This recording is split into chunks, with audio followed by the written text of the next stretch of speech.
नमस्कार, हमारा खास शो एमपी का रण देख रहे हैं आप और मैं हूं आपके साथ साइमा। सभी राज्यों में नए साल की शुरुआत एजेंसियों के तगड़े एक्शन के साथ हुई है। मध्य प्रदेश में भी यही हाल देखने को मिला, जहां पर अधिकारी को रिश्वत लेते हुए रंगे हाथों पकड़ा गया। इतना ही नहीं, मध्य प्रदेश के अलावा देश के अलग अलग राज्यों में केंद्र सरकार की तरफ से लाए गए हिट एंड रन कानून के खिलाफ विरोध प्रदर्शन भी लगातार बढ़ता जा रहा है।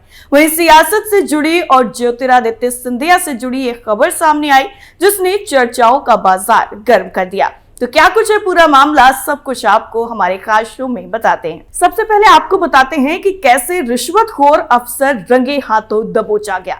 दरअसल ग्वालियर की ईओडब्ल्यू की टीम ने भिंड में आरईएस के सब इंस्पेक्टर को 25,000 की रिश्वत लेते हुए रंगे हाथों पकड़ा है। यह रिश्वत हार का पुरा गांव की रोजगार सहायक से तालाब निर्माण कार्य मूल्यांकन और भुगतान के एवज में ली जा रही थी। ईओडब्ल्यू की टीम ने लाहार रोड पर सब इंस्पेक्टर को रिश्वत लेते हुए पकड़ लिया।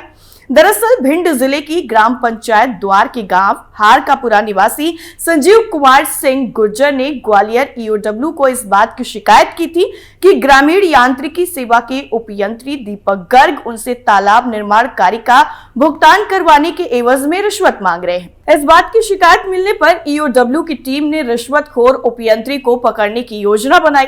योजना के तहत रोजगार सहायक संजीव सिंह गुर्जर रिश्वत के 25,000 रुपए लेकर दीपक गर्ग को देने के लिए पहुंच गए। लाहार रोड पर रिलायंस पेट्रोल पंप के पास में ही सब इंस्पेक्टर दीपक गर्ग ने रोजगार सहायक के हाथों से 25,000 की रिश्वत ली। तभी ईओडब्ल्यू की टीम ने उपयंत्री को दबोच लिया। इसके बाद ईओडब्ल्यू की टीम कार्रवाई करने के लिए उपयंत्री को देहात थाने लेकर आई। यहाँ ईओडब्ल्यू की तरफ से अभी कार्रवाई लगातार चल रही है। ईओडब्ल्यू ने यह भी बताया है कि संजीव सिंह गुर्जर ने उपयंत्री की तरफ से 75,000 रिश्वत मांगी गई थी और सौदा 60,000 पर तय हो गया था, लेकिन संजीव सिंह रिश्वत के पैसे नहीं देना चाहते थे, इसलिए उन्होंने ईओडब्ल्यू में इस बात की शिकायत कर दी। बताया गया है कि ईओडब्ल्यू ने टेप रिकॉर्डर देकर संजीव और उपयंत्री दीपक के बीच की रिश्वत लेन देन की बातचीत रिकॉर्ड करवाई और इसके बाद दीपक को रिश्वत लेते हुए पकड़ लिया। ईओडब्ल्यू की टीम ने यह भी बताया है कि दीपक वर्तमान में भिंड जनपद में सब इंस्पेक्टर के पद पर स्थापित हैं। एक तरफ बड़ी कार्रवाई करते हुए रिश्वतखोर को दबोचा गया, तो वहीं दूसरी तरफ केंद्र सरकार के खिलाफ विरोध भी जमकर देखने को मिल रहा है। अब सवाल है कि आखिर ये विरोध हो क्यों रहा है, तो चलिए आपको बताते हैं। दरअसल केंद्र सरकार की तरफ से लाए जा रहे हिट एंड रन के नए कानून को लेकर मध्य प्रदेश के अलावा कई राज्यों में ट्रक ड्राइवरों और ट्रांसपोर्ट ऑपरेटर्स की तरफ से चक्का जाम किया जा रहा है। नए कानून के विरोध में राजस्थान, गुजरात, मध्य प्रदेश और यूपी के ड्राइवरों ने 30 दिसंबर 2023 से ही चक्का जाम करना शुरू कर दिया। केंद्र सरकार की तरफ से सड़क हादसों पर नियंत्रण करने के लिए हिट एंड रन कानून में बदलाव किया जा रहा है। ड्राइवर इस कानून को लाने का विरोध कर रहे हैं। दरअसल इंडियन पीनल कोड 2023 में हुए संशोधन के बाद एक्सीडेंट होने पर ड्राइवर को 10 साल की सजा और 7 लाख के जुर्माने का प्रावधान किया गया है। इस संशोधन का all India motor transport Congress यानी एआईएमटीसी ने भी विरोध किया। एआईएमटीसी के अध्यक्ष अमृतलाल मदान ने कहा है कि ये नियम आने के बाद भारी वाहन चालक अपनी नौकरियां छोड़ रहे हैं। उन्होंने कहा कि भारतीय न्याय संहिता 2023 में एक्सीडेंट में दोषी वाहन चालक को 10 साल की सजा का प्रावधान है, जो कि हमारे परिवहन उद्योग को खतरे में डाल रहा है। बात यहीं पर खत्म नहीं होती है। एआईएमटीसी के अध्यक्ष अमृतलाल मदान ने आगे कहा है कि भारत की सड़क परिवहन बिरादरी भारतीय न्याय संहिता 2023 के तहत हिट एंड रन के मामलों पर प्रस्तावित कानून के तहत कठोर प्रावधानों के संबंध में सहमति नहीं जताती है। अब यहाँ पर सवाल यह भी है कि ड्राइवरों को आखिर परेशानी हो क्या रही है। दरअसल हिट एंड रन के नए कानून में 10 साल की सजा के प्रावधान के बाद अब ड्राइवर नौकरी छोड़ने को मजबूर हो गए हैं। एआईएमटीसी के मुताबिक कानून में संशोधन से पहले स्टेक होल्डर से सुझाव नहीं लिए गए। प्रस्तावित कानून में कई खामियां भी हैं। अमृतलाल मदान ने बताया है कि देश भर में पहले से ही 25 से 30% ड्राइवरों की कमी है। इस तरह के कानून से ड्राइवरों की और ज्यादा कमी बढ़ेगी। उन्होंने कहा कि ड्राइवरों की परेशानी की तरफ सरकार का ध्यान नहीं है। देश की अर्थव्यवस्था में सबसे बड़ा योगदान रोड ट्रांसपोर्टर्स और ड्राइवरों का ही है। इस मामले को लेकर AIMTC का कहना है कि देश में एक्सीडेंट इन्वेस्टिगेशन प्रोटोकॉल का अभाव है, जिसकी वजह से मामले की निष्पक्ष जांच नहीं हो पाती है और ड्राइवरों को दोषी करार दे दिया जाता है। दुर्घटना स्थल से भागने की किसी ड्राइवर की मंशा नहीं होती है, लेकिन आसपास जमा भीड़ से बचने के लिए उन्हें ऐसा मजबूरी में करना पड़ता है, क्योंकि कई मामले ऐसे भी सामने आ चुके हैं जिसमें अगर ड्राइवर भीड़ के हाथ लग जाता है तो उसे अपनी जान तक गंवानी पड़ती है।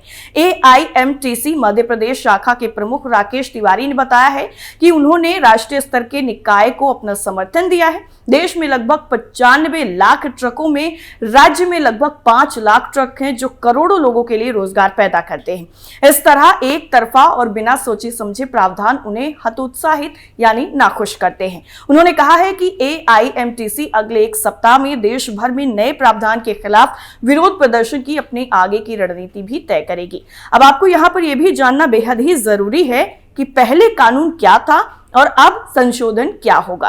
दरअसल हिट एंड रन मामले को IPC की धारा 279 यानी लापरवाही से वाहन चलाना, 304A लापरवाही के कारण मौत और 338 यानी जान जोखिम में डालना के तहत केस दर्ज कर दिया जाता है।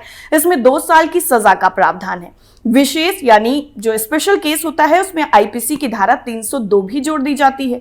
संशोधन के बाद जो कुछ होगा उसके बाद सेक्शन 104(2) के तहत हिट एंड रन की घटना के बाद अगर कोई आरोपी यानी जो ड्राइवर होगा वो घटना स्थल से भाग जाता है, पुलिस या मजिस्ट्रेट को सूचित नहीं करता है, तो उसे 10 साल तक की सजा भुगतनी होगी और जुर्माना भी देना होगा।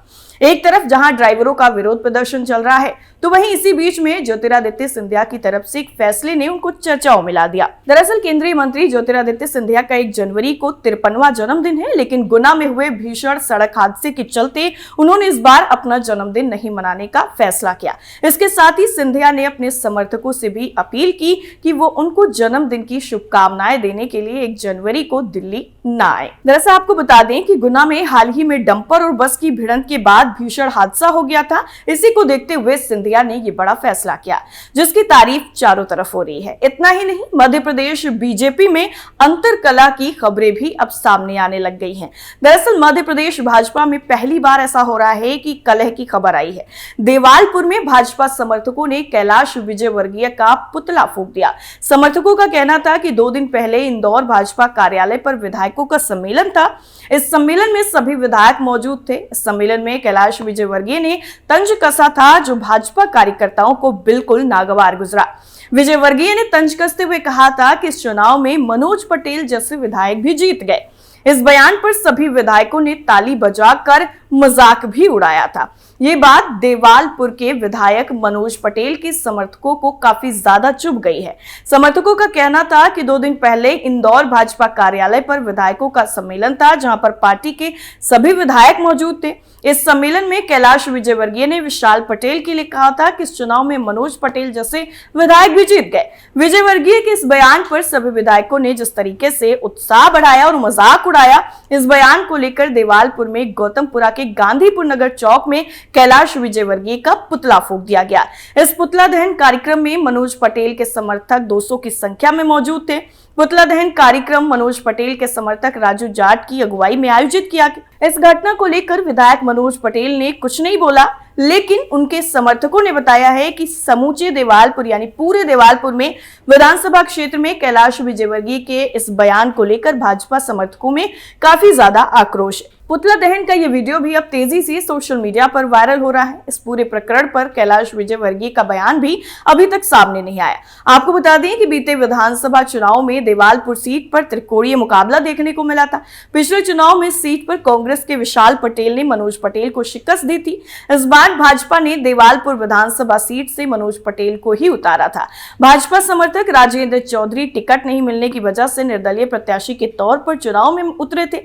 इस बार मनोज पटेल चुनाव जीत गए। मनोज पटेल ने अपने निकटतम प्रतिद्वंदी कांग्रेस के विशाल पटेल को 13,698 मतों के अंतर से हरा दिया। वहीं निर्दलीय लड़ने के बावजूद राजेंद्र चौधरी को 37,920 वोट मिले। चाहे ड्राइवरों का प्रदर्शन हो या फिर ज्योतिरादित्य सिंधिया का फैसला, सभी ने लोगों का ध्यान अपनी तरफ एक बार फिर से खींच लिया है। वैसे आपका क्या मानना है लाए जा रहे नए हिट एंड रन कानून को लेकर? कमेंट करके हमें जरूर बताइए। हमारे खास शो में फिलहाल के लिए इतना ही। बाकी खबरों के लिए आप बने रहिए कैपिटल टीवी के साथ। नमस्कार।